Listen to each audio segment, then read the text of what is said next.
yang muliakan segenap jemaah Masjid Agung Al-Ikhlas. Kita semua senantiasa mendapat rahmat Allah Subhanahu wa taala dan dijalankan dari berkahnya. Alhamdulillah, bersyukur dari Allah pada malam hari ini kita diberi nasihat yang sempat sehingga dapat melaksanakan salat maghrib berjamaah sekaligus kita sama-sama mengikuti kajian tafsir Quran Yasin yang tentunya mudah-mudahan segala ibadah kita diterima Allah Subhanahu wa taala. Hadirin yang dimuliakan Allah, kita kajian tafsir ini telah sampai pada terakhir kemarin itu ayat 14. Tafsir dari ayat 14 itu belum tuntas karena terlalu panjang sehingga kita lanjutkan malam hari ini. Ada pertemuan sebelumnya itu sampai pada ayat arsalna ilaihi musnaini fakadzabuhuma fa'azzazna bisalihim faqalu inna ilaikum mursalun. Fata'ajjaba al-maliku faqala sam'un. Kemudian melihat kisah ini, melihat kenyataan, fakta, keajaiban yang terjadi di hadapan raja ini. Sang raja itu takut, kagum terhadap kedua nabi tadi. Faqala sam'un, kemudian Nabi Sam'un, nabi yang ketiga ini berkata, lil malik in sa'alta min ilahatika hatta tasna'a sun'an misla hada. Tuan raja, coba lihat ini. Jadi kedua utusan ini bisa orang yang tidak punya mata bisa dibuatkan mata dari tanah, yang akhirnya bisa melihat. Coba Tuan Raja coba minta ke Tuhannya melakukan seperti apa yang dilakukan oleh kedua nabi ini. Mulai Nabi Sam'un ini mulai memasukkan tauhid kepada sang raja tadi. Fayaqulu dzalika asyarafu wa li alihatika. Kalau itu bisa dilakukan oleh Tuhan Raja ini, maka Tuhan Raja akan semakin dimuliakan oleh umat. Dan begitu juga Tuhan Raja ini akan semakin banyak orang yang menyembahnya. Mendapatkan komentarnya seperti ini dari Sam'un. Apa jawab sang raja? Faqala al-malik, ya Sam'un, wahai Sam'un, laisa li indaka sirrun maktub. Antara aku dengan kamu ini sudah tidak ada rahasia lagi, sudah menjadi kawan akrab. Inna ilahana alladzi na'budu wa la yasma'u wa la yubsiru wa la yanfa'. Sesungguhnya Tuhan kami itu adalah Tuhan yang kami sembah. Dia tidak bisa mendengar, tidak bisa melihat, dan tidak ada manfaatnya. Tidak bisa apa-apa, karena hanya batu. Wa kana Sam'un idza dakhala al-maliku shalla al-asnam yadkhulu bi dukhulihi wa yusalli kathiran aw yatadarra hatta tunnu anna Sam'una ala mislihim. Jadi ketika raja lagi masuk ke dalam, kalau istilah kita itu kayak kita masjid ini loh, tempat mereka ibadah, Nabi Sam'un ikut juga. Jadi strategi dakwah Sam'un ini, dia tidak keluar-keluar langsung marah-marah. Jadi mau dakwah itu secara santun. Awalnya mereka sang raja dengan kaumnya ini menyangka bahwa Nabi Sam'un ini adalah pengikut mereka juga, padahal bukan. Dia adalah seorang utusan yang punya misi untuk mengislamkan kaum Antakiyah termasuk Raja Indonesia. Faqala al-malik lirrasuli.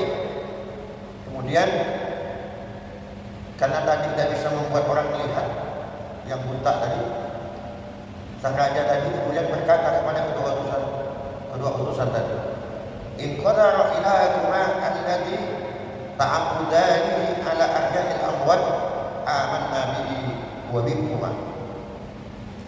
Aku dah melihat nih, kamu sudah bisa membuat orang yang buta menjadi melihat. Sekarang satu lagi yang akan diminta, kata Tuan Raja. Bisa enggak kamu menghidupkan orang yang sudah mati? Kalau memang itu bisa kamu lakukan, maka kami ini, aku dan kaumku akan beriman kepada Tuhanmu dan beriman dan mempercayai bahwa kamu adalah utusan dari Tuhan. Qala, dijawab oleh kedua utusan tadi, ilahuna qadirun ala kulli syai'in. Ketahui Tuhan Raja, sesungguhnya Tuhan kami ini maha kuasa atas segala apapun.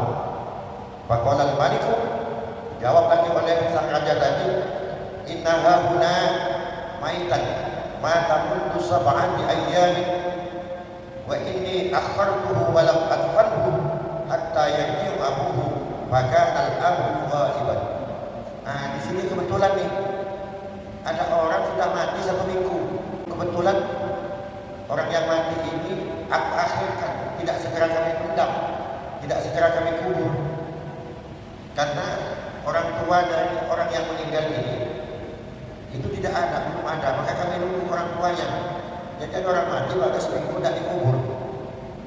Kata sang raja ini, fajahu ilal mayyit, kemudian dibawalah kedua utusan tadi ke mayat tadi yang mati sudah seminggu tadi. Maksudnya apa? Minta sang raja ini kepada kedua utusan, bisa tidak kamu hidupkan ini? Faqamal mayyitu bi idznillah ta'ala. Setelah kedua utusan ini berdoa, kemudian faqamat, mayit ini berdiri ya. Mayit ini kemudian berdiri, hidup lagi. Jadi orang sudah mati 1 minggu bisa dihidupkan lagi atas izin Allah oleh kedua utusan tadi. Dan doanya itu dibantu oleh Sam'un tadi. Keduanya nanti berdoa seterang-terangan karena sudah ditantang oleh raja tadi.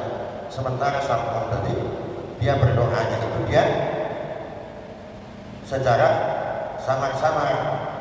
Wa'ada la yadkuani wa bihima alaniyatan wa ja'ala Sam'un yadku rabbahu sirra bi'idnillahi ta'ala. Wa qala inni qaddamtu sab'ata ayyam wa kuntu musyrikan. Setelah itu mayat ini ngomong, sesungguhnya aku ini sudah berlalu 7 hari aku mati, sedangkan aku mati dalam keadaan musyrik. Karena aku mati dalam keadaan musyrik, wa udkhiltu fi sab'ati awdiyati minan nar. Kemudian aku dimasukkan ke 7 jurang. Selama 7 hari itu dimasukkan ke dalam 7 jurang neraka. Fa ana uhaddirukum amma antum fi. Maka atas dasar pengalamanku ini, kata mayat yang sudah hidup tadi, aku mati dalam keadaan musyrik dan disiksa pada 7 jurang api neraka. Aku mengingatkan kepada kalian semua tentang keadaan kalian yang masih hidup ini. Fa'aminu billah, berimanlah kalian semua kepada Allah Subhanahu wa taala. Maksudnya agar tidak sama dengan orang mati yang dihidupkan lagi yang kemudian ini masuk neraka ini. Tsumma qala al-mayyitu futihat abwabus sama.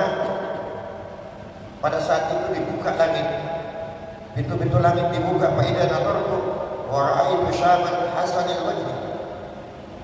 Saat itu aku kemudian melihat seseorang pemuda yang mukanya itu sangat indah, wajahnya itu mempesona.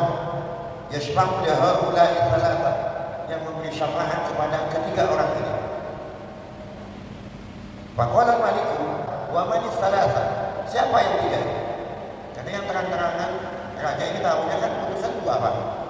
Sedangkan Sam'un ini masih nyaman, tapi oleh mayat yang hidup kembali ini dibilang 3, bahwa 3 orang ini diberi izin oleh Allah, kemudian bisa atas doa mereka bisa menghidupkan orang yang sudah mati tadi. Bingung raja ini, tuh kok 3? Yang kulihat kan 2 yang berdoa lagi. Satunya siapa? Timbul pertanyaan kepada raja. Qala ahaduhum Sam'un.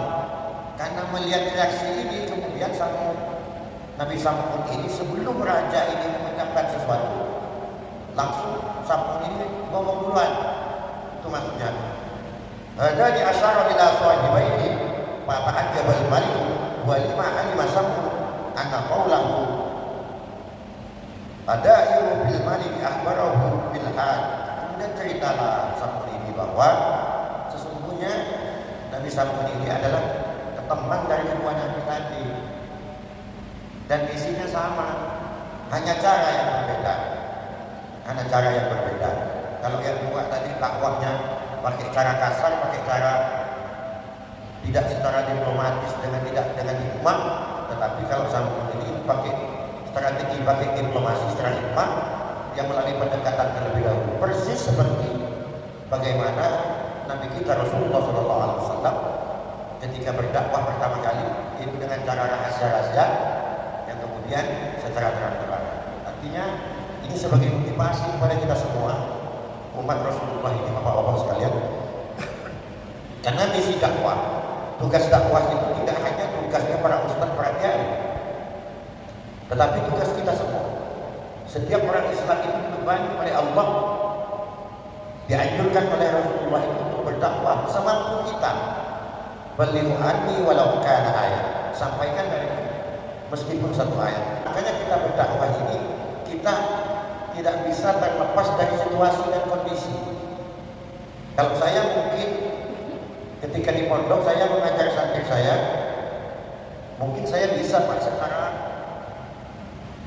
pakai aturan ditekan dan sebagainya, nah santri itu tidak masalah karena memang santri saya.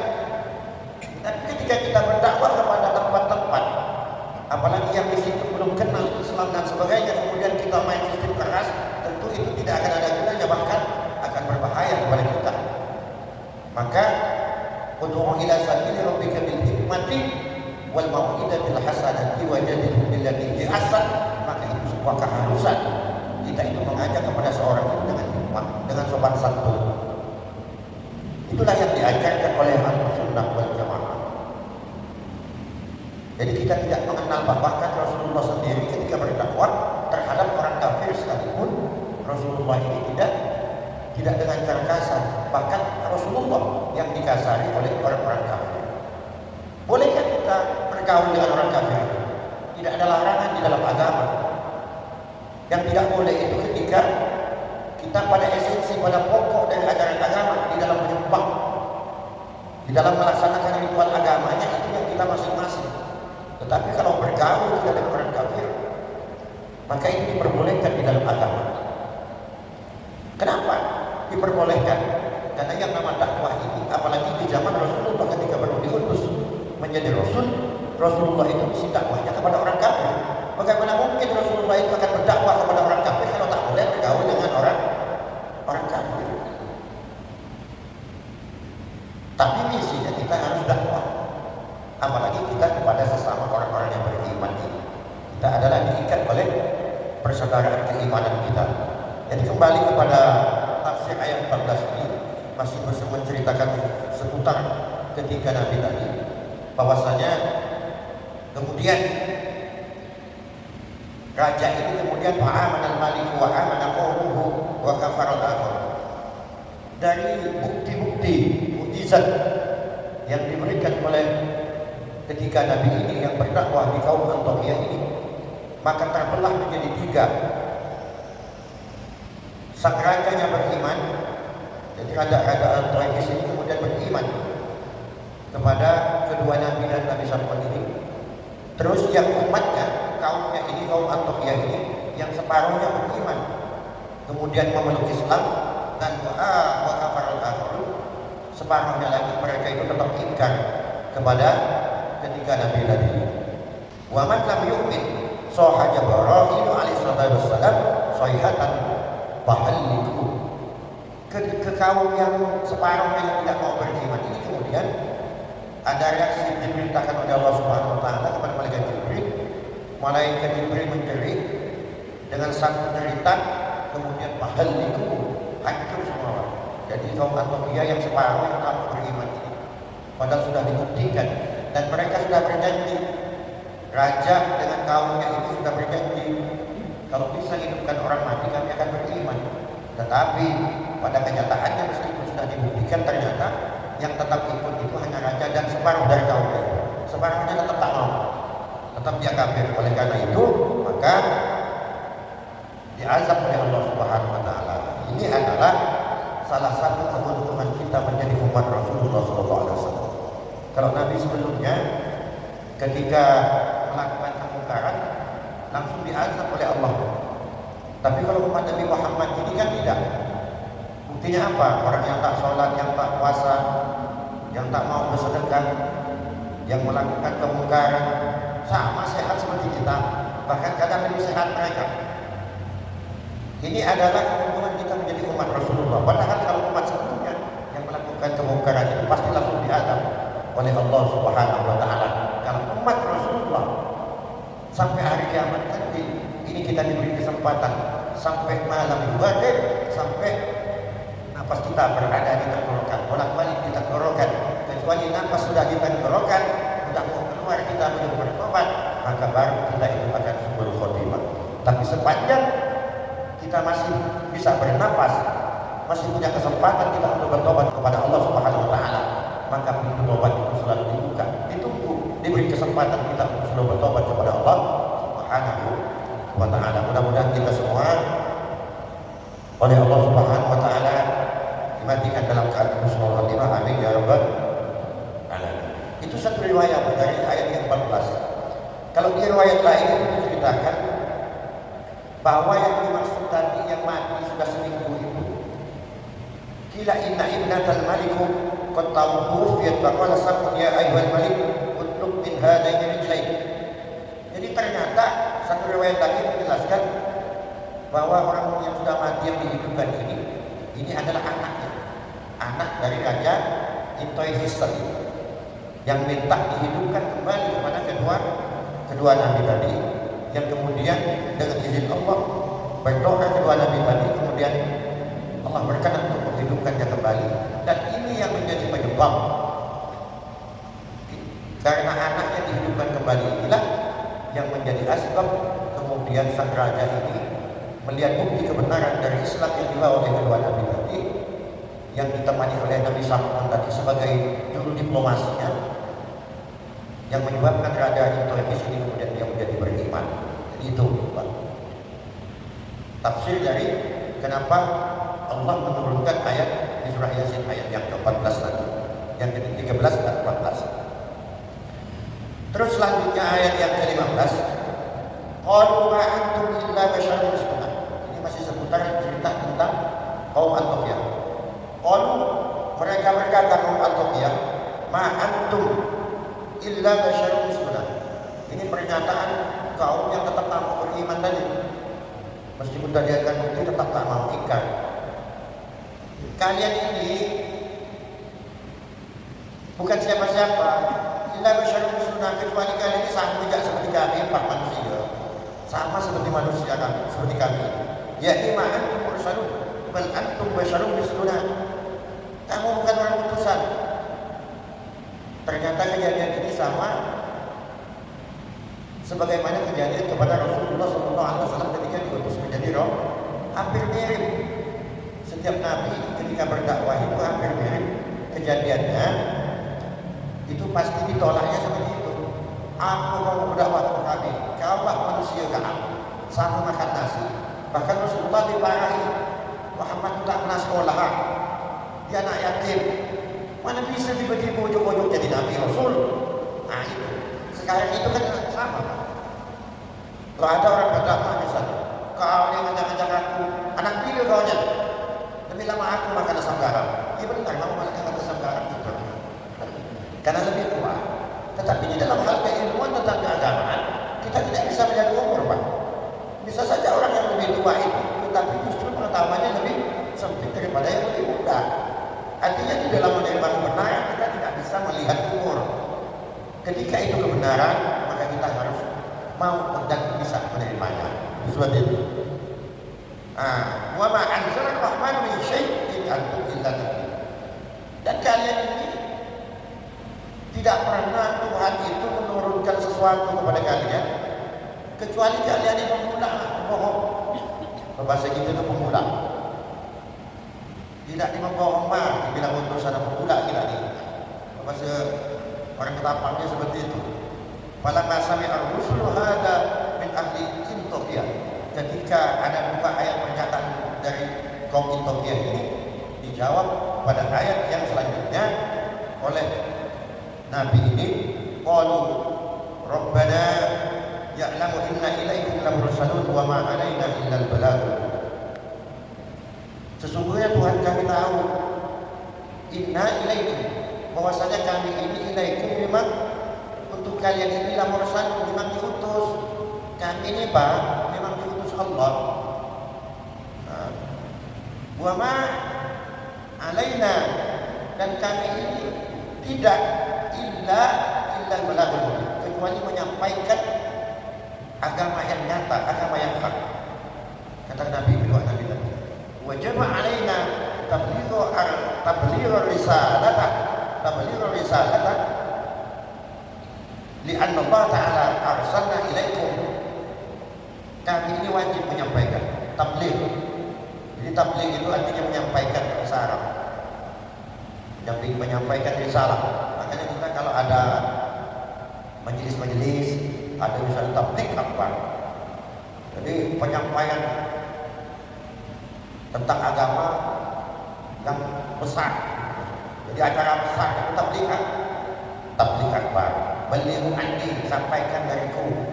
Jadi di Indonesia kan menjadi tabligh aslinya tabligh. Jadi menyampaikan risalah, karena sesungguhnya Allah Subhanahu wa taala mengutus kepada kami ini bi antad'ukum minal batili ilal haq, untuk mengajak kalian ini dari kebatilan kepada hak, kepada kebenaran. Jadi poinnya di sini minal batili ilal haq. Jadi mengajak dari kebatilan kepada perkara hak. Karena memang pada saat itu yang banyak ini orang-orang batil, orang-orang yang tidak menyembah kepada Allah Subhanahu wa taala. Kalau kita sekarang ini kan Pak, enak. Jadi pendakwah sekarang ini sebenarnya enak kalau dibanding dengan para nabi dan rasul, para sahabat, tabi'in dan salafus sholihin. Kita tahu sejarah bagaimana Imam Hambali, Imam Hanafi, Imam Syafi'i, Imam Maliki, mereka itu mati di dalam penjara karena menegakkan kebenaran, karena risalah, menyampaikan risalah Allah, mempertahankan yang hak. Kalau kita sekarang mana ada Pak? Enak, tinggal menyampaikan yang kita sampaikan juga kepada saudara-saudara kita yang sudah beriman, sama-sama kita. Jadi intinya sekarang ini kayak saya yang duduk di atas di depan Bapak ini, saya itu bukan ngajar Bapak sekarang, bukan ngajak Bapak, bukan, tapi kita mudzakarah. Kita ini mudzakarah Pak, saling mengingatkan saja. Antara saya dengan Bapak tidak ada bedanya, bahkan bisa jadi Bapak yang di depan saya yang duduk di bawah ini justru lebih pintar dari saya sebenarnya. Hanya kebetulan saya dikasih tugas untuk menyampaikan kajian ini, ya saya yang berdiri di depan. Maka tugas kita hari ini adalah bagaimana kita ini saling mengingatkan. Karena kita ini batin rohani kita, kata Rasulullah itu sama seperti jasmani. Jasmani ketika tidak diberi makan, itu 40 hari, paling mampu kita 40 hari. Insya Allah kita tidak bisa hidup lagi kalau sampai 40 hari kita tak makan. Tetapi kalau minum, itu kita 1 minggu tidak minum, kita bisa mati. Tetapi rohani, kata Rasulullah, tidak sampai, bukan 1 bulan, bukan 1 minggu, tetapi 3 hari saja kita tidak mendengarkan kajian-kajian tentang agama ini, maka bisa jadi ada kemungkinan hati kita itu akan mati. Itulah sebabnya maka Allah dan Rasulnya memerintahkan kepada kita itu fadzakir fa inna dzikra tanfa'ul mu'minin. Ingatkanlah, karena sesungguhnya mengingatkan itu sangat bermanfaat kepada orang-orang yang beriman. Maka orang mengingatkan ini tidak harus yang lebih pintar kepada yang lebih bodoh. Tidak. Yang lebih bodoh pun mengingatkan kepada yang lebih pintar, itu bukan persoalan. Ketika itu kebenaran, tidak ada alasan kita untuk tidak menerima. Karena agama ini begitu luas. Al-Quran ini adalah sumber dari segala apa yang kita butuhkan di dunia dan akhirat. Itu berkumpul di satu Al-Quran ini. Yang tidak dijelaskan di Al-Quran dijelaskan oleh Rasulullah melalui hadisnya. Maka kalau ada orang kadang-kadang kan ngomong, udah kita kembali ke Al-Quran dan Sunnah saja, apakah perkataan itu salah? Tidak salah Pak, benar betul itu, tidak salah. Karena dua sumbernya memang ini. Tetapi jangan lupa, Al-Quran dan hadis ini terlalu luas di sana, terlalu banyak yang perlu dikaji, terlalu banyak yang perlu dijelaskan di situ. Kalau semua orang bebas untuk menjelaskan isi Al-Quran, menjelaskan isi hadis semau mereka sendiri, contoh seperti kita ini. Ada satu ayat di Al-Quran seperti yang kita bahas.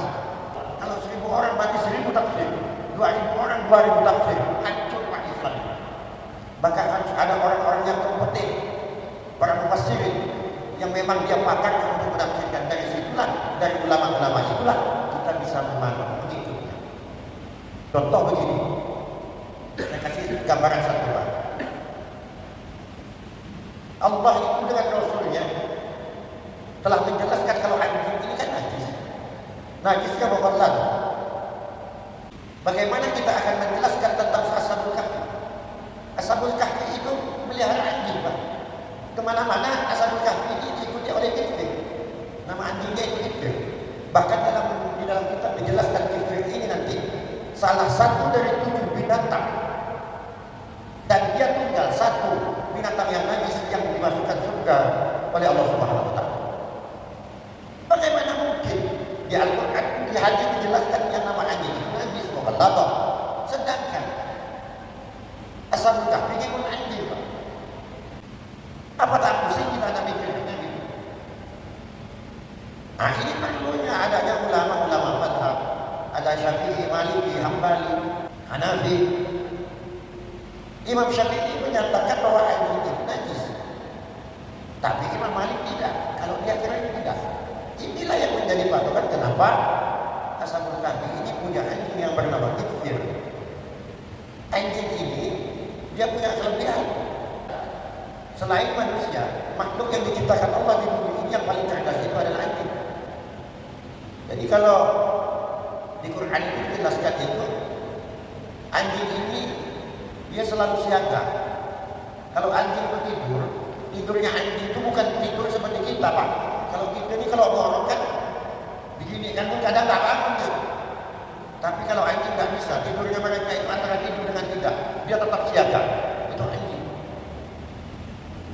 Makanya di mana-mana, di kantor polisi, jangan pakai anjing pelacak dan sebagainya. Naluri mereka ini tajam, dan dia tidak bisa tidur nyenyak seperti yang dilakukan oleh kita. Itu kelebihan anjing. Hanya kekurangan anjing ini rakus Pak, itu anjing. Kalau di dalam kitab Syarah Safinatun Najah, itu kitab Kasyifatus saja, banyak fadilah-fadilah anjing ini. Kelebihan anjing yang tidak dimiliki manusia. Anjing ini paling hina, binatang paling hina, tetapi sifat-sifatnya itu banyak yang paling mulia, lebih mulia dari manusia. Contoh, di dalam kitab itu dijelaskan kalau kita bisa mengikuti sifat anjing ini, pasti pastikan manusia itu akan masuk surga Allah Subhanahu wa taala. Ini uniknya Allah menciptakan makhluk ini. Di antaranya contoh kelebihan anjing itu apa? Anjing itu sendiri Pak, kalau tuannya si A, mau dia tersiksa ataupun tidak, mau dibayar disogok berapapun, kalau si A itu tuannya, dia tidak akan pernah bergeser pindah tuan ke orang lain. Itu anjing. Tapi coba gitu, coba kita jadi anak buah orang.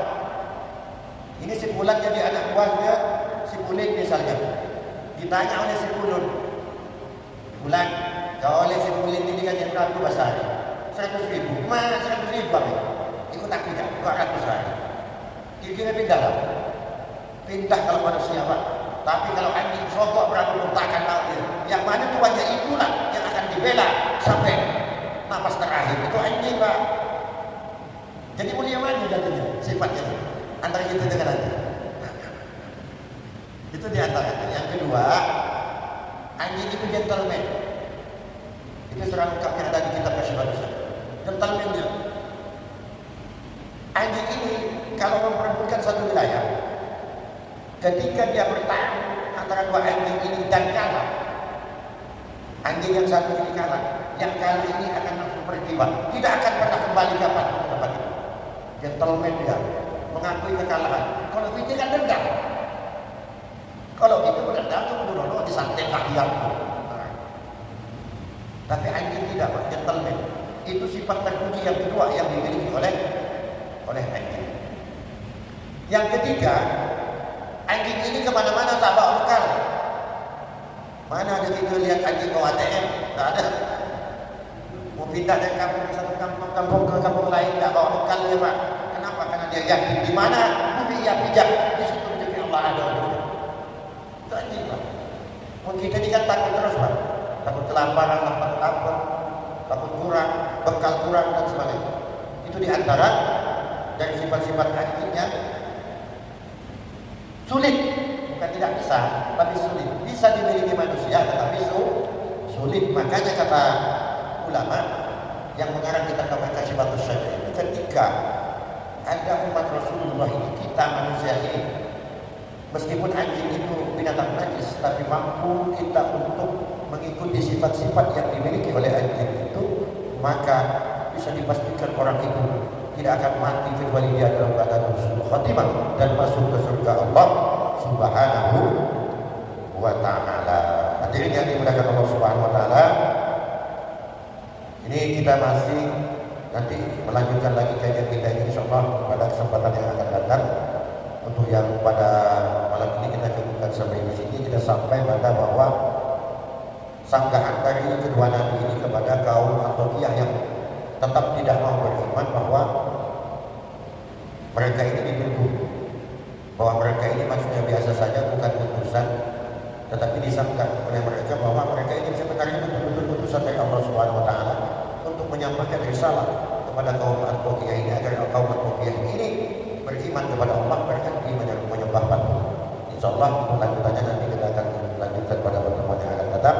Saya akhiri, Allah yuwaffiquna wa yarda, wallahu al-muwaffiq ila aqwamit thariq. Wassalamualaikum warahmatullahi wabarakatuh.